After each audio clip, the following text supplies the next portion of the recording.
शांति।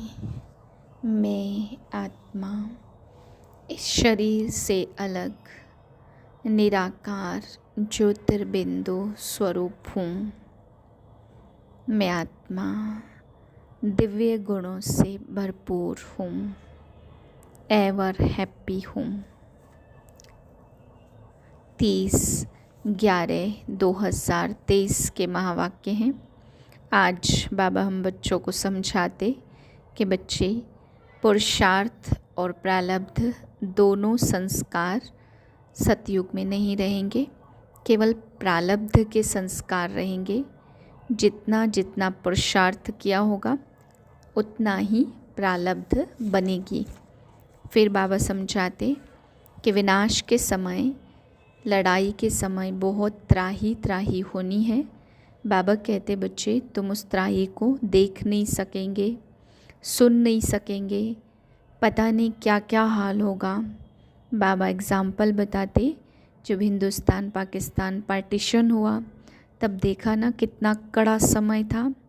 ऐसे ही बाबा कहते अभी विनाश के टाइम भी इस प्रैक्टिकल लड़ाई को तुम देख नहीं सकेंगे, बहुत भयानक सीन होंगे।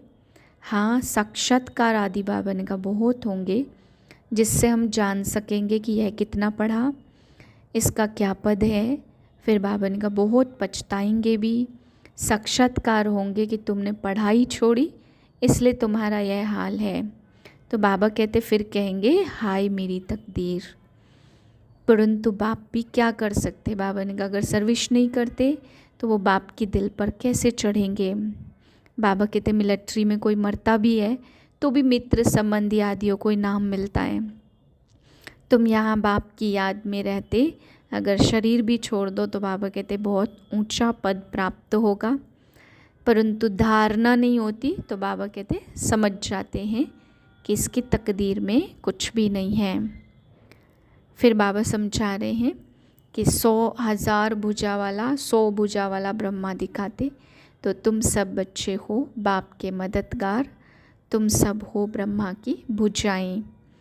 फिर बाबा समझा रहे हैं कि कई बच्चे कायदे पे नहीं चलते, योग नहीं है, तो फिर बाबा भी कहते हैं कि इनकी तकदीर। बाबा से अगर कोई पूछे तो बाबा बता सकते इस हालत में तुम्हारा क्या पद होगा। परंतु बाबा कहते खुद भी दिल गवाही देता है मैं कितनी सेवा करता हूँ, श्रीमत पर मैं कहाँ तक चलता हूँ, बाबा के दिल पे चढ़ा हुआ हूँ या नहीं। बाबा कहते प्यार तो सर्विसेबल बच्चों को ही बाबा करते हैं। मीठे बच्चे, तुम्हें रूहानी पंडा बन यात्रा करनी और करानी है। याद ही तुम्हारी यात्रा है, याद करते रहो तो खुशी का पारा चढ़े। प्रश्न है निराकारी दुनिया में जाते ही कौन से संस्कार समाप्त हो जाते और कौन से संस्कार रह जाते हैं। उत्तर है वहाँ नॉलेज के संस्कार समाप्त हो जाते और प्रारब्ध के संस्कार रह जाते। जिन संस्कारों के आधार पर तुम बच्चे सतयुग में प्रारब्ध भोगते हो, वहाँ फिर पढ़ाई का व पुरुषार्थ का संस्कार नहीं रहता। प्रारब्ध मिल गई फिर ज्ञान खत्म हो जाता। गीत है रात के राही थक मत जाना, सुबह की मंजिल दूर नहीं। ओम शांति। यहाँ सम्मुख शिव भगवानोवाच है। गीता में दिखाते हैं श्री कृष्ण भगवानोवाच।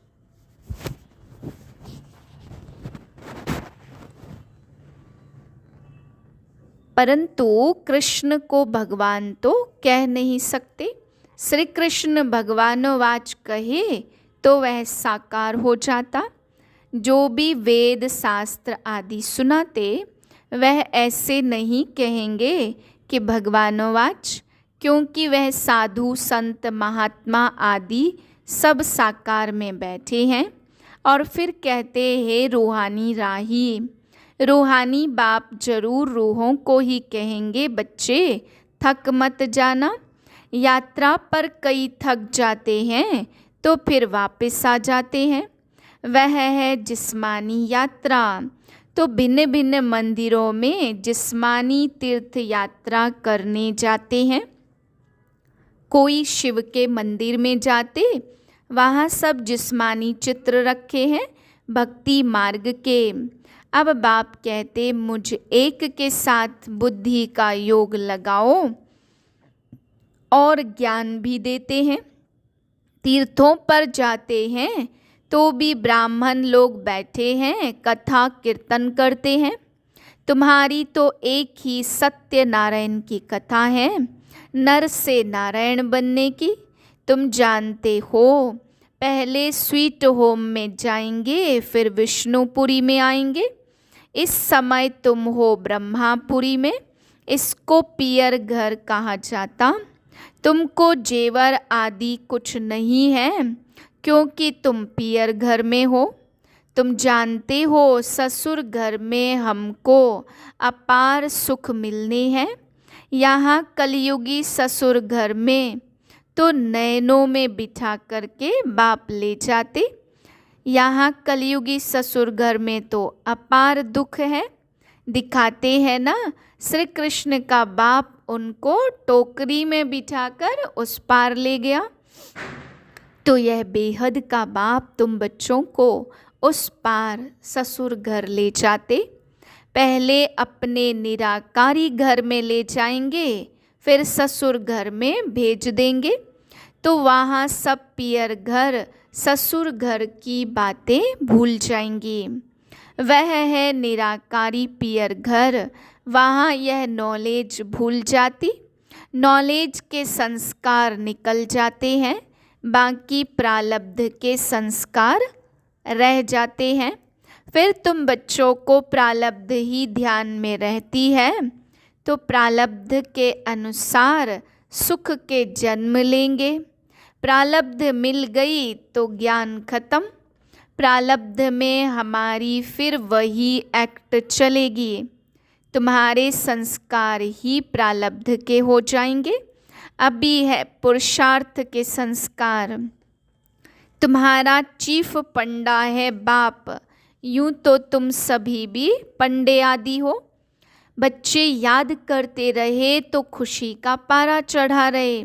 साथ में औरों को भी यात्रा पर ले जाना है। यह यात्रा एक ही बार होती है। वह जिस्मानी यात्राएं तो भक्ति मार्ग से शुरू होती, वह भी कोई शुरुआत में नहीं होती।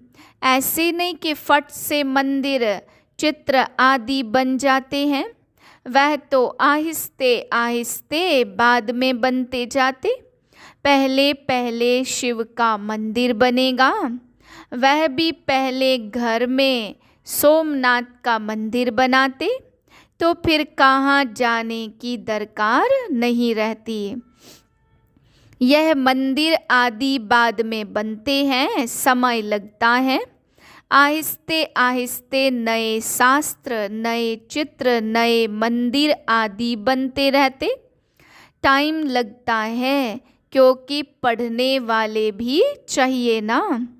मठ आदि जब वृद्धि को पाएंगे, तब विचार होगा शास्त्र बनाएं। तो इतने तीर्थ स्थान बने, मंदिर बने, चित्र बने, टाइम तो लगता है ना। भल कहा जाता कि भक्ति मार्ग द्वापर से शुरू होता, परंतु टाइम तो लगता है ना। फिर कलाएं कमती होती जाएंगी। पहले अव्यभिचारी भक्ति और फिर व्यभिचारी भक्ति हो जाती। यह सब बातें अच्छी रीति चित्रों पर सिद्ध कर समझाई जाती हैं। तो समझाने वालों की बुद्धि में यही चलता रहेगा कि ऐसे ऐसे चित्र बनाएं, समझाएं। सबकी बुद्धि में नहीं चलेगा। नंबरवार तो है ना। कोई की बुद्धि बिल्कुल नहीं चलती, वह फिर पद भी ऐसे पाएंगे। मालूम पड़ जाता यह क्या बनेंगे। जितना आगे चलेंगे तुम समझते जाएंगे। जब लड़ाई आदि लगेगी फिर प्रैक्टिकल देख लेंगे, फिर बहुत पछताएंगे। उस समय पढ़ाई तो हो न सके। लड़ाई के समय त्राही त्राही होती रहेगी, सुन नहीं सकेंगे, पता नहीं क्या हो जाएगा। पार्टीशन हुआ तो क्या हो गया देखा ना। यह विनाश का समय बाबा कहते बहुत कड़ा है। हाँ, साक्षात्कार आदि बहुत होंगे जिससे जान जाएंगे कि यह कितना पढ़ा है। फिर साक्षात्कार होंगे, देखो तुमने पढ़ाई छोड़ी तब तुम्हारा यह हाल हुआ, फिर बहुत पछताएंगे। धर्मराज साक्षात्कार कराने सिवाय सजाएं दे न सके। बाप समझाते, मीठे बच्चे तुम्हें इस रूहानी यात्रा पर साथियों को भी ले जाना है। फर्ज है हर एक को यात्रा की बात बताना। बोलो हमारी यह रूहानी यात्रा है, वह है जिस्मानी। दिखाते हैं रंगून की तरफ एक छमछम तालाब है जहाँ स्नान करने से परी बन जाते, लेकिन वह परी आदि तो बनते नहीं हैं। यह है ज्ञान स्नान करने की बात, जिससे फिर तुम बहिष्त की बीबी बन जाते और ज्ञान योग बल से वैकुंठ में आना जाना तो तुम्हारे लिए कॉमन बात है और ही तुमको रोका जाता है। घड़ी घड़ी ध्यान में नहीं जाओ, आदत पड़ जाएगी। तो यह है ज्ञान मान सरोवर। परमपिता परमात्मा आकर इस मनुष्य तन द्वारा ज्ञान सुनाते, इसलिए इनको मान सरोवर कहा जाता। तो मान सरोवर अक्षर सागर से निकला है। ज्ञान सागर में ज्ञान स्नान करना तो बहुत अच्छा है। बहिष्त की बीबी को महारानी कहा जाता। बाप कहेंगे तुम भी बहिष्त के मालिक बनो। बच्चों पर लव रहता है ना, तो हर एक पर रहम पड़ता, साधुओं पर भी रहम पड़ता। यह तो गीता में लिखा हुआ है कि साधुओं का भी उद्धार करते हैं। उद्धार होता है ज्ञान योग से। तुम बच्चों में समझाने की बड़ी फुर्ती चाहिए। बोलो तुम और सब तो जानते हो, लेकिन छाछ जानते हो, बाकी मक्खन खिलाने वाले को तो जानते नहीं हो। बाप कितना अच्छी रीति समझाते हैं, परंतु किसकी बुद्धि में बैठे ना। बाप को जानने से मनुष्य हीरे जैसा बनते हैं, ना जानने से मनुष्य कौड़ी मिसल बिल्कुल पतित बन जाते। जो महारथी है वह अच्छी रीति समझा सकेंगे। ब्रह्मा किसका बच्चा है? इनका तो बाप है ना। ब्रह्मा है शिव बाबा का बाप, इनका और कौन बाप हो सकता? मनुष्य तो कोई हो नहीं सकता। तो ब्रह्मा विष्णु शंकर गाए जाते सूक्ष्म वतन में।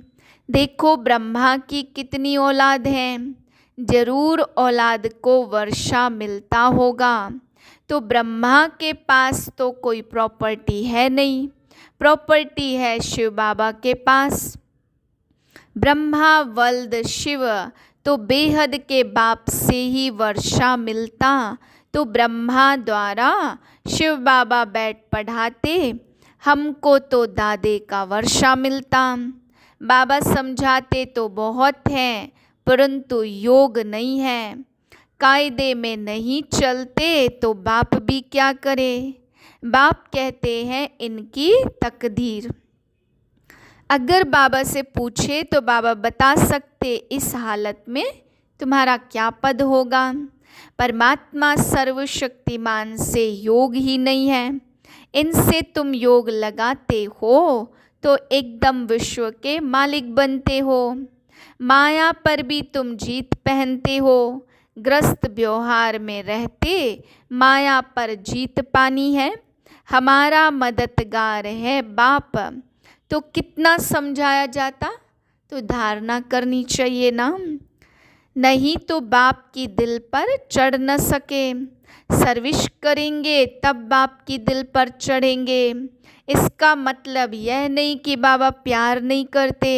बाबा प्यार सर्विसेबल को करेंगे, कितनी मेहनत करनी चाहिए, सबको यात्रा लायक बना देते।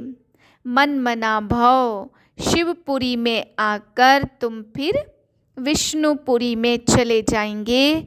यह बातें सिर्फ तुम बच्चे जानते हो, पढ़ते तो बहुत हैं। बाप महामंत्र देते, मुझे याद करो और तुम विक्रमाजीत बन जाएंगे। अच्छा, मीठे मीठे सिकिलदे बच्चों प्रति माता पिता बाप दादा का याद प्यार गुड मॉर्निंग। रूहानी बाप की रूहानी बच्चों को नमस्ते। हम रूहानी बच्चों की रूहानी बाप को नमस्ते। धारणा के लिए है पहली पॉइंट, ज्ञान स्नान करना है, प्यार से सर्विस कर, बाप के दिल तख्त पर बैठना है, पुरुषार्थ के समय अलबेला नहीं बनना है। दूसरी पॉइंट, बाप की पलकों पर बैठ कलयुगी दुखधाम से सुखधाम चलना है, इसलिए अपना सब कुछ ट्रांसफर कर देना है। वरदाने जीवन में दिव्य गुणों के फूलों की फुलवाड़ी द्वारा खुशहाली का अनुभव करने वाले एवर हैप्पी भव। सदा खुशहाल अर्थात भरपूर संपन्न। पहले कांटों के जंगल में जीवन थी, अभी फूलों की खुशहाली में आ गए। सदा जीवन में दिव्य गुणों के फूलों की फुलवाड़ी लगी हुई है, इसलिए जो भी आपके संपर्क में आएगा उससे दिव्य गुणों के फूलों की खुशबू आती रहेगी और खुशहाली देख कर के खुश भी होंगे और शक्ति का अनुभव करेंगे। खुशहाली औरों को भी शक्तिशाली बनाती और खुशी में लाती, इसलिए आप कहते हो कि हम एवर हैप्पी हैं। स्लोगन है, मास्टर सर्वशक्तिमान वह है जो माया के बुदबुदों से डरने के बजाय उनसे खेलने वाले हैं। ओम शांति।